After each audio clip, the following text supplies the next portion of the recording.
Chapter 30. The nanny sighed. That's right, the boss often sits here looking at this photo.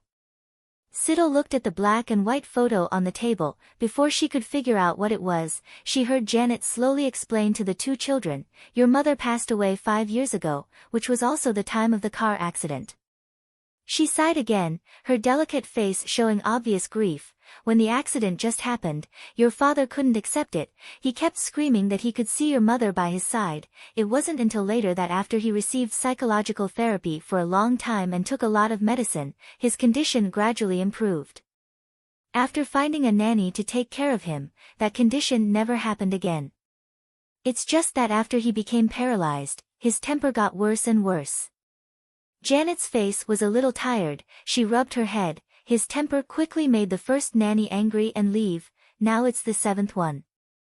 Siddle. She stared at the black and white photo on the table. The woman in the photo had a gentle smile and long curly brown hair hanging down her back, her eyes just staring straight ahead, as if she had life.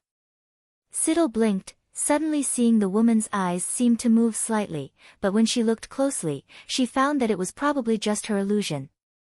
An illusion, my ass. The person in the photo definitely just moved. Siddle. If she said she wanted to leave now, could she take Louise and Janet with her? Of course not.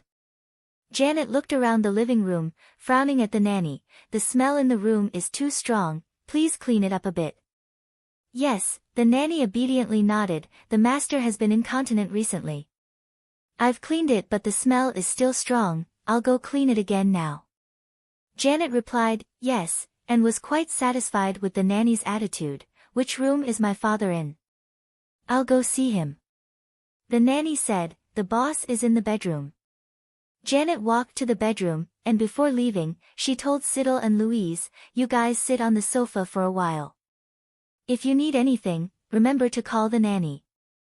Siddle grabbed Louise's arm and quietly whispered to her, "If I don't want to stay here, can I leave?" Louise was stunned. "Of course I can, Siddle. But now, I probably can't take you back in time." "Why do you want to go back?" the little girl asked in a daze, and after thinking for a while, she said, "Are you afraid that your grandfather's temper isn't good?" "It's okay, I can stand in front of you, you don't need to talk much to your grandfather." Siddle, "Then there's no need." She glanced at the woman in the photo on the table and thought to herself, "Maybe I'm not afraid of your grandfather, but of your grandmother." Siddle said hesitantly, "If I leave now, can you come with me?" Louise looked confused. "But, I'm here to visit my grandfather.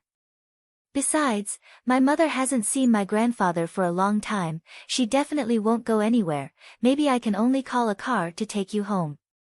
She looked at the sky outside and said, "It's so late now, it's probably not safe to take a taxi." Siddle, "Okay, I understand." If she were the only one here now, Siddle would have run away long ago. However, looking at the confused little girl in front of her, Siddle couldn't leave her here. She could only reach behind her back and touch the crowbar. After dealing with Freddy, Siddle returned to Louise's house and found that the iron claw gloves in her suitcase had disappeared. But the crowbar was still there. So Freddy's true form turned out to be that iron claw glove. Siddle was lost in thought. At that time, she still hadn't discovered the use of the crowbar she brought out from her dream.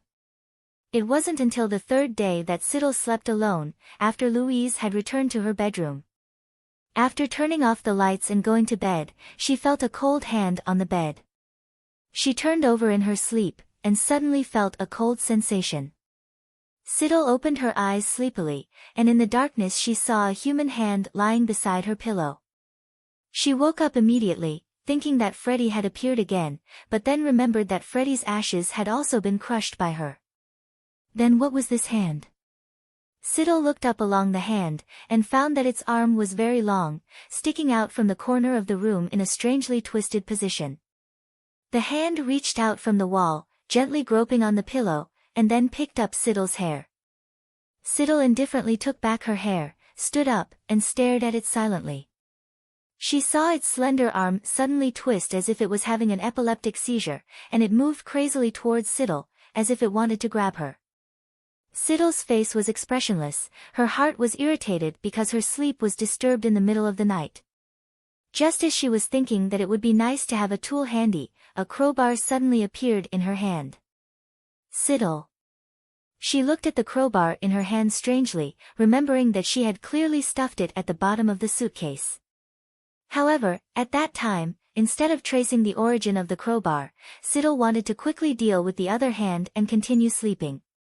She skillfully picked up the crowbar. After a series of thumping sounds, the hand finally realized that it probably couldn't beat the crowbar, so it withdrew with bruises all over its arm. In order to prevent the hand from bleeding and dirtying the bed sheet, Siddle thoughtfully turned the sharp end of the crowbar to the other side. Siddle got out of bed with her bare feet, leaned against the crowbar and sat in the corner of the wall, wondering if she should dig around to see if she could find anything. But remembering that this was Louise's house, she had to give up that idea with a bit of regret. From then on, Siddle discovered. As long as she wanted the crowbar to appear, the crowbar would appear in her hand immediately. What a magical and practical power. Siddle remembered the flower arrangement, piano, and dance courses that her parents had chosen for her, then looked at the crowbar that could appear in her hand at any time without knowing what it was made of, and couldn't help but feel a bit guilty. In short, it seemed that she hadn't grown up according to her parents' expectations at all, and seemed to have developed in a strange direction. She could even imagine the image of her rolling up her sleeves and charging forward with a crowbar if she encountered a pervert again in the future. Although Siddle herself thought that this ability was quite good. But was it useful to use a crowbar to attack ghosts? Or should she just hope that this old lady would respect their relationship and not attack Janet and Louise? Siddle fell into a state of self-doubt and suddenly realized that an outsider like her seemed to be the one who should leave the most. Janet pushed the wheelchair out. The white-haired old man sat in the wheelchair, his cheeks sunken, his face haggard, his eyes dull. He stared straight ahead, a thin blanket covering his legs. Janet stopped the wheelchair in front of Louise. "Dad, this is Louise. Next to her is Siddle's friend, they both came here to visit you." The old man moved his eyes, stiff like a puppet on a string, looking at Louise. Siddle stood by and watched with a chill in her heart. This old man seemed to have completely lost his vitality and life force. "Oh," he slowly responded, blinking and slowly saying, "It's Louise, I haven't seen you for years." Janet smiled. "Didn't you say you missed me and Louise a few years ago?" "At that time, I was really busy, I couldn't visit my father. Now I have a hard time, we come to stay with you for a few days." Janet was really busy. During the summer vacation, Siddle didn't see her at home to rest for a few days. Louise walked over, quickly nodding her head. "Grandpa, my mother and I have come to visit you." It was supposed to be a warm and harmonious scene, but no one could imagine the old man's reaction at the next moment. The old man had a gentle appearance, but because of his expressionless face, he looked a bit strange. Suddenly he coldly snorted, "Who needs you to visit me?" "Visit me now." The old man's voice was not loud but very harsh. "What's the use?" He seemed a bit agitated when he said these words. After speaking he started coughing. The sound of coughing echoed in the empty room. The nanny who was using a rag to mop the floor not far away paused slightly. "Father, what do you mean by that?" Janet frowned unhappily, then thought of something, and sighed sadly. "At that time, I had just divorced, and there was a lot of work, and I really didn't have time." The old man snorted coldly, closing his eyes, as if he didn't want to open his mouth to speak anymore. Louise looked at Janet timidly, not knowing what to do. Janet seemed to be at a loss.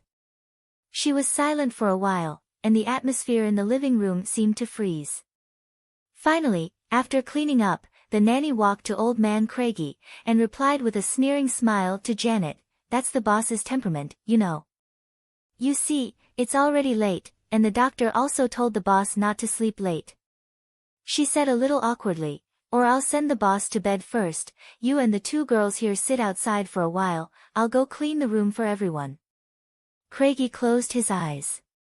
He didn't say anything, and Janet didn't know what to do. She could only nod in agreement.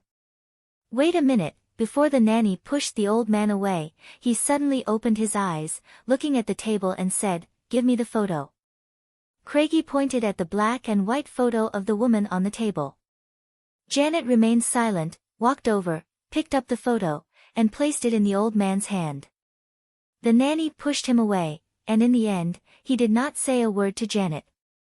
Being scolded by her father, Janet seemed to be in a bad mood, tiredly sitting on the sofa, blankly looking forward. Louise hugged Siddle, who was gently stroking her head. She looked at Janet, suspicion arose in her heart. The atmosphere of this house was too strange. A nanny who seemed friendly and responsible but had something shady. The woman moved in the black and white photo. An old man, who had clearly been lonely for a long time but had an indifferent attitude towards his grandchildren who came to visit him.